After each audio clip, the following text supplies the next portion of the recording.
For me, there were two options. I could have gone into the library world. I could have applied to jobs as a librarian. My particular goal was to become a science librarian. But at Pittsburgh, I was introduced to all these new topics and in science and informatics and the role of information in science. And so that's what really drew me into Syracuse University. And that's what really drew me into pursuing a Ph.D. in general.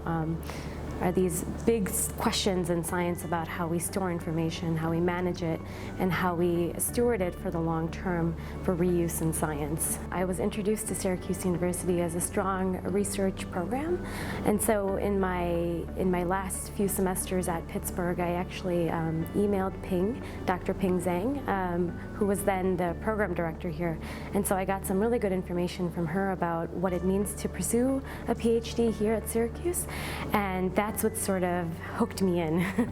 I am currently collecting pilot data on 6 organizations, and so I've traveled all across the world to get my data, which has been great. I have about another year of data collection, I would say, and then I'm hoping to sort of finish up in a year and a half. And it feels really good to have come this far because I started off with this very nascent idea. I knew what I wanted to do when I came to Syracuse. I knew that I was interested in librarianship, in science, resources, in long-term management and long-term stewardship. Growing throughout this program has been really sort of an interesting reflection point on me. I felt like the resources here at Syracuse, not only just the funding, but the faculty that I've worked with, and the courses that I've taken have shaped me into a really strong researcher. And so without those resources, I don't think I would be where I am today.